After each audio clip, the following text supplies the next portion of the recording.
Thank you so much, Tony. What an honor and joy it is to be with you today and my sister, Latasha Brown, who is my personal shiro. And thank you to the academies for having us and hosting this really important discussion. As Tony said, I'm with the National Domestic Workers Alliance, and we represent women like Melissa, who you see here, who is a home care worker in Florida and is among the 2.5 million domestic workers who have been on the front lines of every dimension of the COVID crisis in our country. And if you go to the next slide, we represent the mostly women and majority women of color, Black and other women of color, who do the work in our homes that makes everything else possible. The nannies who take care of our kids, the house cleaners who maintain order and sanity in our homes, and the home care workers who care for the aging and support people with disabilities to live independently in their homes, connected to their communities. And it is and always has been essential work. And yet, still, it is also some of the most insecure and undervalued work in our entire economy today. And there are many reasons for why this is the case.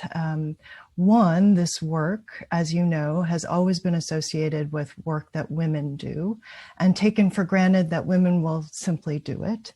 And as a profession, it's always been associated with women of color.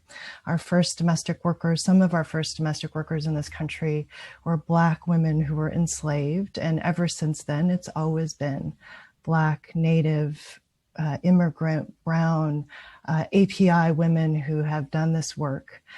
And so that history of the way that race and gender has shaped this nation, has shaped this workforce, has also been codified into our laws.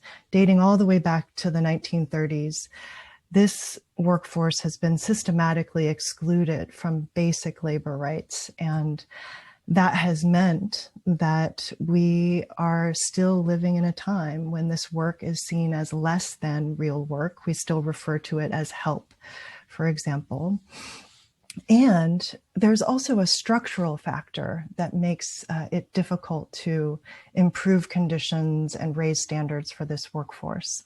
The next slide, you'll see that we are in an industry that is really unique, where you could go into any neighborhood and not know which homes are also workplaces. There's no list, there's no registry. It's all hidden behind closed doors. Workers are isolated across millions of homes across America. So it's really challenging to figure out, how do we connect with workers? How do we raise standards? How do we make these jobs dignified, respected jobs for the 21st century? And that is our mission. Our mission is to improve the quality of work, to protect this workforce. And it's been a mission that we have built upon generations of Black women organizing, women of color who have organized to improve conditions and build power for this workforce.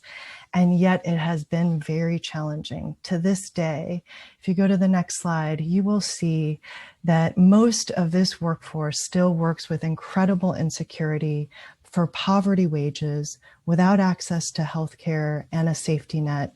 And that has proven, especially in a pandemic, to be absolutely devastating. The next slide, you'll see that it's not just devastating for the workforce itself, but the reality is that with a growing aging population in this country, as the boomers age and people live longer, we need more care than ever before in this country. And these are jobs, care jobs, are jobs that aren't going to be outsourced and won't be automated. These are going to be a huge share of the jobs of the future. And currently, the average annual income for a home care worker is $17,000 per year. Poverty wages, so much so that this workforce that we count on to care for us can't take care of their own families doing this work. And that's where we come in.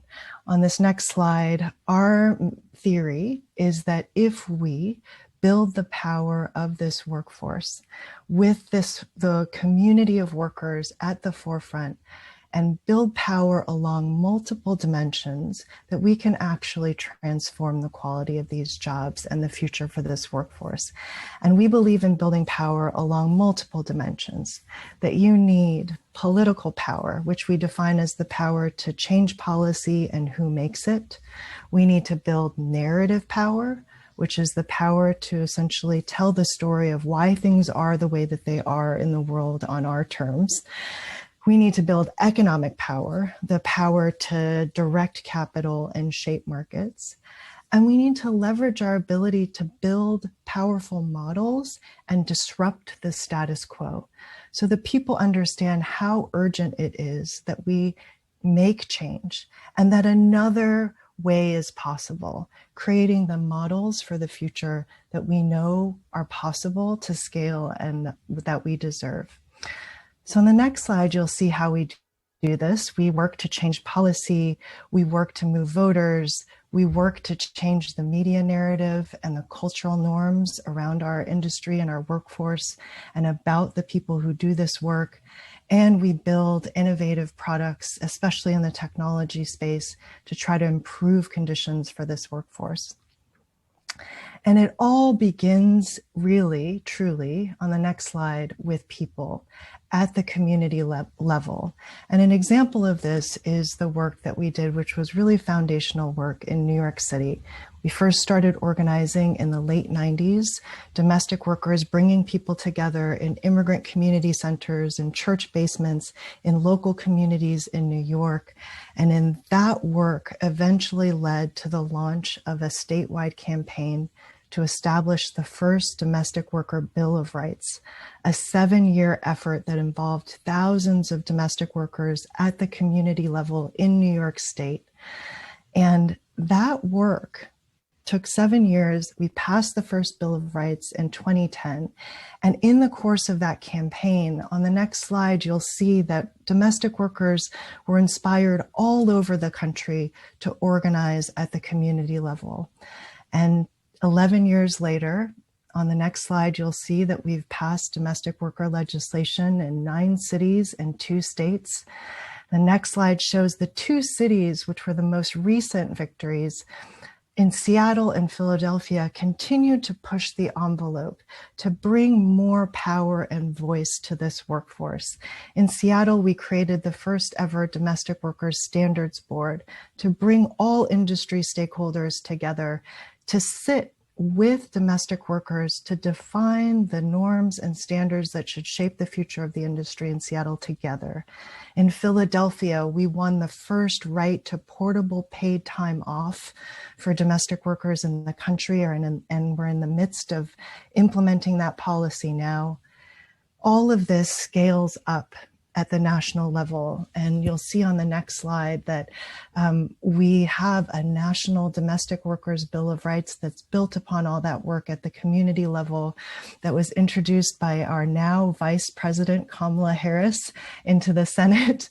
And it also sits alongside a coalition effort that we launched with older adults, people with disabilities, family caregivers, everyone who has a stake in a strong care economy. And we've launched an idea called universal family care. The idea that we should all have access to a social insurance fund that helps us pay for childcare, paid leave, and long-term care in the future. Basically everything we need to take care of our families while we work, at the same time putting enough money into the system to allow for every job in the care economy to be a living wage job with benefits and real economic security. On the next slide, you'll see some of the work that we've done on the storytelling and narrative front. Many of you may have seen the film Roma. We partner with artists and storytellers to try to shape the narrative in our popular culture to really demonstrate that domestic workers are the unsung heroes and sheroes in our lives, and that they are protagonists not only in their own lives and in our homes, but in our future. In the next slide, you'll see that in our innovation lab, we've created a portable benefits platform called ALIA that allows for domestic workers to get access to benefits for the first time, benefits like paid time off and different insurance products. And in the pandemic, we were able to leverage that platform to deliver emergency cash assistance to more than 50,000 domestic workers who'd been negatively impacted by the COVID-19 pandemic and did not get access to any kind of federal relief. In the next slide, you'll see that all of this shapes the public narrative and ultimately has real life impacts for domestic workers. Our now President Biden, in the course of campaigning for president, announced a $775 billion plan to invest in our care economy, to support working families and the caregiving workforce, ensuring that these jobs become good jobs as part of our economic recovery strategy. And it all begins and ends in community. On the next slide, you'll see this is a meeting of our worker councils, our democratically elected councils of workers from local communities around the country who sit together, now on Zoom, to really define what should be the standards? What does it mean to have respect and recognition? What does it mean to have health and safety in our communities? And how do we work together to make that real? And we believe that these community-driven solutions and community-rooted power building is our future. Next slide.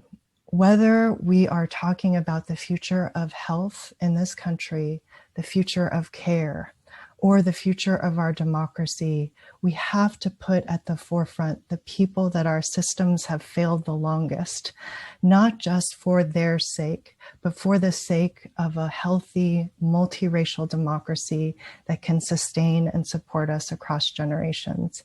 And we believe that just like domestic workers have demonstrated that they hold the solutions of the future in their experiences, that is the case across the board in terms of communities who have not had power inside of our democracy. If we give them power, it benefits all of us and leads us towards the future that we deserve. Back to you.